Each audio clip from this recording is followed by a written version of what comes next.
Okay, yeah, education is where it starts with me. I've got 147 students and 32 textbooks.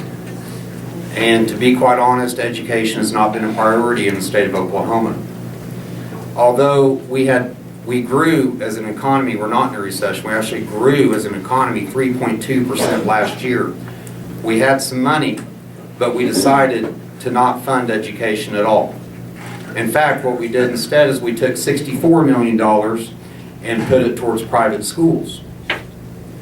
And I think that that's wrong. The problem, though, is this.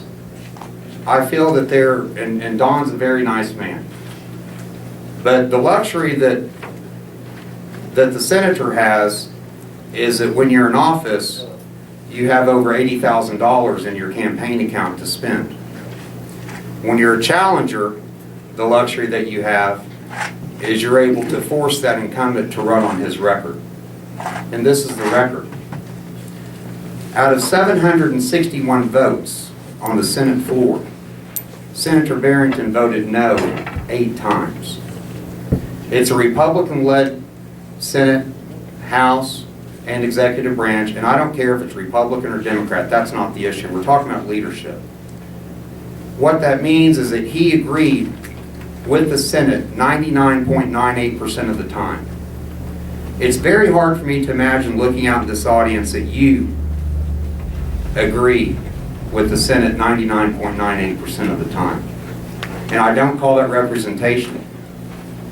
I don't know if Senator Barrington has fought on the Senate floor, if he has sponsored an education bill, fought for the bill, gotten it passed, and gotten it signed. The answer is no. It's simply not a priority. That's why education in the past 4 years has been cut by $322 million. Well, what's all that mean? What that means is, as a 7th grade geography teacher, that I have limited resources. And I have to myself, along with my family, and along with my students, and along with my football players and my wrestlers, have to organize a cookie sale. So I'm able to go out and buy things for my classroom and do basically like a technology upgrade. Well, why do we have to use so much technology? The reason we have to use technology in our classroom is for the fact that we have 2.5 cases of paper left at school. That's it.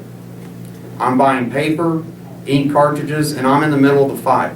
And I see the devastating effects that budget cuts take at the Capitol with regards to education. Don't get me wrong, I'm not saying we need to spend more money on education. 34% of the budget going towards education is just fine, but this is the issue. It's a top-heavy bureaucracy. Just to give you an idea, our state superintendent is a dentist. She has never been a classroom teacher, and she is in charge of this whole bureaucracy. Many of the people under her have never been classroom teachers. So we have people that are in charge of the money, that are out of touch, that have no clue what's going on in the day-to-day operation of a classroom, and that's a problem. So my whole issue with all this would be this. This would be my plan, is to look really diligently at what really the State Department of Education does for us. And I bet what you'll find, just like with most bureaucracies, is that there's tons of waste. We have to get that money into local school districts' hands. The State Department of Education in Oklahoma City does not know what a public school in Waurika needs. The State Department of Education, a top-heavy bureaucracy in Oklahoma City, does not know what a school in Terrell needs, or in Chattanooga needs, or in any other district. Just like every child is different, every school system is different. They all have different needs. We elect these people to represent us, but yet their hands are tied at the school board level because they're just taking orders from the state. If we're going to elect these people, let's give them some power and some authority to spend the money the way they see fit.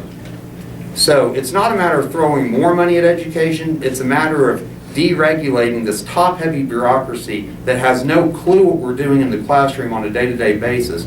Put that money in the hands of local school districts who knows what's best for their schools.